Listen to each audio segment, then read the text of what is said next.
Okay, Harry, off you go. Good morning, everybody. Look at that. You were all, I think not many of you here to hear Adam might do some ASMR with his microphone. It's quite disturbing, to be perfectly honest. I'm going to be taking a detour from my usual antics, talking about artificial intelligence today, to bring in some interesting sort of like teacher psychology, different pedagogy that I've been trying out in the classroom over the last couple of weeks and found quite successful, to be honest. I'm going to talk about how you can bring football into your classroom.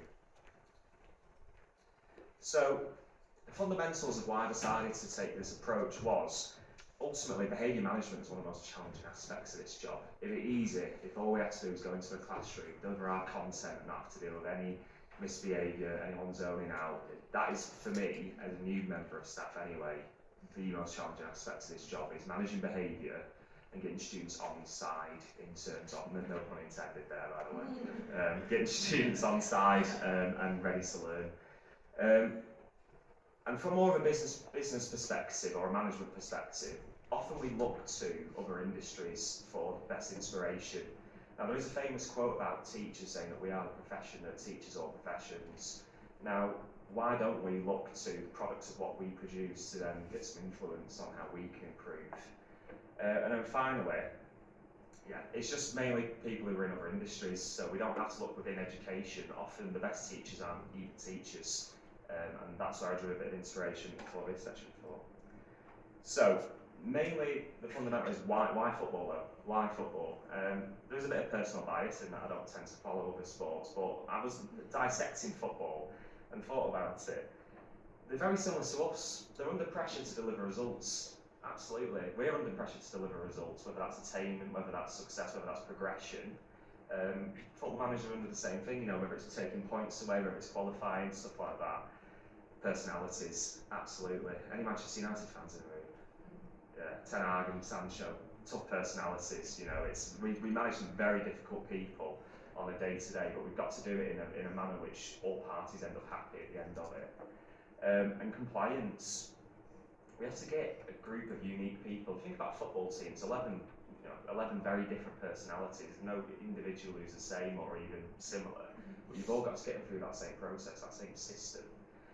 So I thought, really, actually, football managers and people within football are pretty good standard for us as teachers. You know, they set a pretty decent standard because there's a lot of overlap with what we do, what they do.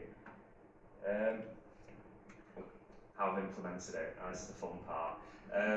In terms of behaviour, because ultimately I think that when you play a game of football, you've got some very clear understanding of what behaviour you're expected to show. And one of the best ways of demonstrating that is yellow and red cards. Now, I actually bought a pack and took to booking my students in class for various issues. So, one usage of the phone, yellow card. On it again, red, confiscated, gone. There have been some nasty incidents where the students have been asked to leave the pitch of the field, you know, get out of the class basically. But some students might not understand what you mean when you make a verbal warning to them, okay, but a visual aid sometimes can be very clear to them. And a lot of students might not be very academic, but you'd be very surprised at their knowledge of football and sports. They've got really in-depth understanding of it. So yeah, I found that actually using tactics like a referee was actually really clear to them. They knew once they were on a yellow that they couldn't slip up again, otherwise again it would be a red. Two halves. Now, not in terms of splitting your lesson into two, but having a very clear and consistent structure. When you step out onto a pitch, you know exactly how long you're going to be there, you know exactly what structure that is going to have. And I found that students respond better when they know what they're expecting in terms of structure when they walk into a class. So for me, it's very clear, you know, starter activity, followed by like an I do section, I deliver some theory, then I pass it over to them. Then we might have a break in the middle of learning, and that's another thing I would recommend really in terms of giving them that break to recover and rest, because you know, learning can be quite a draining process. We do need to give our students time to recover so they're in peak performance to obviously learn. This is probably going to, I don't know if anyone knows what advantage is, maybe not. I was going to try and use the offside rule, but trying to explain that, no hope. But I use the term advantage, so on the field of play, a referee might allow a foul to be taken and then allow play to continue. I treat that in my classroom in a sense, in terms of allowing a mistake to happen, but not immediately calling it and stopping learning, allowing learning to progress, but amending any actions as we go. So sort of, a learner might make a mistake, allow it to happen, but just rein it back and correct it, allow everything to fall within the lines of what we expect in our classroom. Because ultimately, stop-start is frustrating for everyone. Okay, so stop-start pace is really frustrating for not only our learners, but us. This is the fun part. This is where I can you can have a look at some of these and decide what sort of manager you are in a classroom. I'm going to start with probably the biggest, the Guardiola. This one, even the best performers are held to the highest standards. So even top learners, where you might let them get away with a little bit more than those other ones, you hold them to the highest standards because you need to give them those expectations. You need to give them sort of that understanding that no matter where you're performing at, there are still the ground rules as such, and you still have to act like everyone else. Very clear expectations, success mainly, always success. Innovative, try new strategies out, try new things out, not being afraid to mix things up despite it might seem unfamiliar, or maybe your learners might give some pushback originally, push through with it. And teamwork, big emphasis on teamwork in terms of get your learners to aid each other in the learning. The Mourinho, motivation through challenge, push your learners, push them to the very edge, okay? Push them to the point where they're thinking, why are you pushing me this far? Okay, and ultimately you will see a massive improvement in that. Learners' attainment in terms of how they're progressing, great communication. I don't know if anyone's ever watched Mourinho press conference, but they are quite an interesting thing. But communicating with your learners is a massive thing. Don't leave them in the dark for anything. Okay, don't leave them in the dark, and ultimately make sure they know who you are as well, because you're going to have a much more positive relationship with them. My favourite one here, park the bus. Mourinho, very famous for parking the bus in a game, sitting back, just defending. But how I describe this is let things happen in the classroom. Don't try and micromanage, just let things happen in the classroom and deal with the problems when they appear. It might seem a bit rowdy when you are in that class, but ultimately it might be a very productive environment. Only action problems when they start to crop up. And again, just having an excellent rapport. Mourinho is known as one of the best coaches in the world because of the relationship he has with his players. Why can't we be like about learners? They are much more likely to trust us and get the best out of us in terms of if we have good rapport with them. The Klopp, pure passion and enthusiasm. He's very energetic man. Give that into your lessons. Be energetic. Be passionate. Okay. Don't be monotone. Things like that. Make your learners feel like you've just done 3 shots of espresso the second before you walked into that classroom. Because you're going to lift the energy of the room up in general, and that's a big thing. Big thing on mentorship as well, in terms of mentor your students. Okay, don't think that providing a lesson is enough to lift everyone up to the same standard. Look for that individual support. Think what learners need, what support in what areas, and get them to that. Embracing mistakes is a big one. It's so often that you make a mistake in the classroom and you try and just sort of pave over it and try and go, well, I can probably get away with that if I just keep pushing forward. Embrace those mistakes, okay? Embrace those mistakes in the same way you have to embrace those learners' mistakes, because ultimately it builds into a much more positive environment. If you want to be charismatic, go for it. I guess, last thing on a Friday, you're probably not the most charismatic person in the building. But again, make your learners feel like you are, engaged in them, you are invested in them. And again, just that. And unity, that's sort of building a shared belief and system in the class. Okay, everyone follows the same values and beliefs, they all fight for the same end goal. And ultimately that can be through behavioural things in terms of, if learners are messing them out, other learners might correct them and go, do you mind just, cracking on, we've got this lesson to get through. Or even reprimanding their own cohort, which is obviously very positive in terms of it takes pressure off you. But it's a self-regulating classroom, which I think is the dream, really. We could all have a self-regulating classroom. Bit of a throwback, but the Clough. Obviously, I probably would try and be the most like Clough, with minus the swearing. So if anyone's ever heard any stories about Brian Clough, very interesting chap. But really, Clough is regarded as one of the best to ever do it, and one of the reasons he did that is because he had strong relationships. They weren't always positive, but they were just built on a mutual trust. Okay, I trust you, you trust me. Okay, it's not always going to be smiling, because when you mess up, there's going to be words. But there is a strong positive relationship there. Clear expectations with massive consequences. There was a story about Clough once who subbed the lad off and sent him back to his team after 4 games because he flipped the ball up in a game. One time, he did it once and he sent him back. He bought a record signing and sent him back.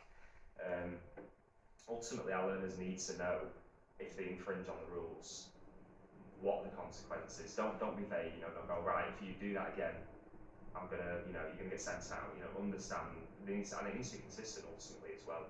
It needs to be consistent. We can't have one rule for one or follow one procedure for one person that we deal with, and let maybe a few things slide, but we're maybe not as energetic in the classroom. Because ultimately, all that shows is you can push it. Okay. Curveballs, probably my favourite thing to do in the classroom is just a complete curveball. Because you'll have learners who are sat there, sort of dazed out, and you'll say it, and they'll be like, "What was that? What was that?" A curveball is such a powerful tool in the classroom, and it doesn't have to be relevant. I do curveballs about football all the time. I do curveballs about politics, about just general world knowledge.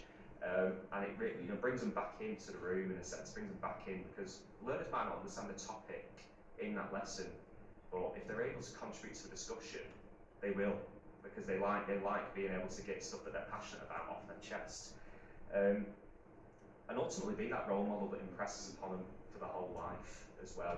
Be that person that in 10 years' time, when they're a few years into a career, they're going to go, "Oh God, do you remember Mr. Whoever at school, Mr. Whoever? They were a fantastic teacher. I had a great experience in their classroom, and I've modelled myself after them. Because ultimately that should be our job. Because some of these students will not have positive role models in their lives. We will be the only people who can have a positive impact on who they are as a person and what their prospects are. And ultimately, be that role model that impresses upon them. So just energy just over here. Obviously, there is some media that I did watch, to sort of inspire myself before I did deliver this strategy in the classroom. Damned United, great film. I would absolutely recommend that. Brian Clough is just a fascinating character, and there are some fantastic videos. I think TalkSport doing some interviews with his ex-players. The videos, they will have you in stitches for hours, because some of the things he did were just absolutely nuts. I'm not going to say all or nothing just Man City, all or nothing in general. It's a great show, shows the inner workings of a football club. I'm not a City fan, don't worry. Sorry, City fans. But yeah, I'm not a United fan either, just confirm. I'm not playing that side of the field. As someone who's from Manchester, I try and avoid that discussion where possible.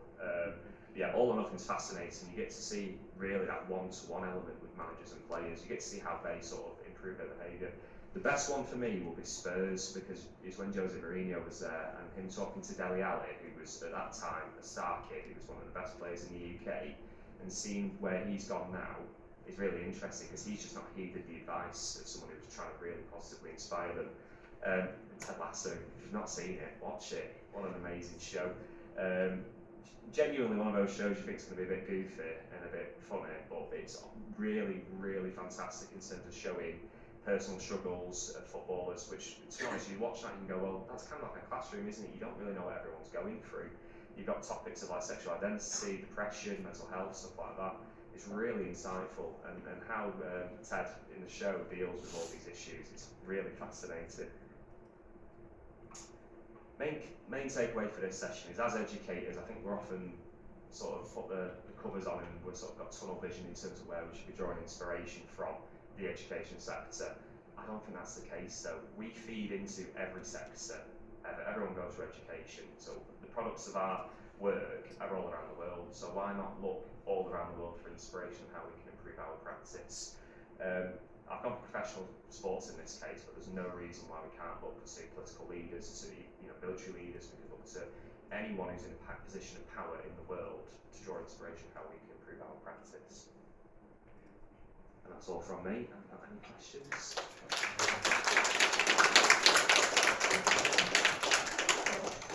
Thanks, Harry. That was absolutely brilliant. There are Questions. other questions. Do you have questions? You know where you play an advantage in the lesson? Yeah. So say the student's been a bit naughty, you then go advantage to carry on the lesson. So they know they've been naughty. Hold your hands out. I just shout play on really loud. Running around. Well, that'll let them know they've done something wrong, but also they're carrying on. It's more of a mental note, really, isn't it? You sort of see a learner's made a mistake, so it'd be more like if they're giving you an answer and they've made a very blatant error in the beginning.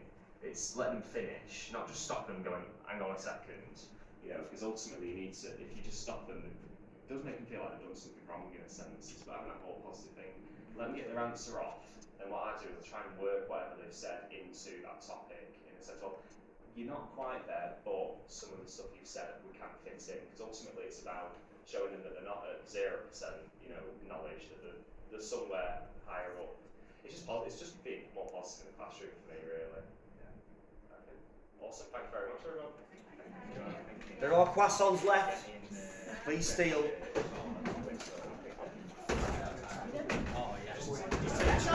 Yeah, they can't go to waste. It's simply not allowed.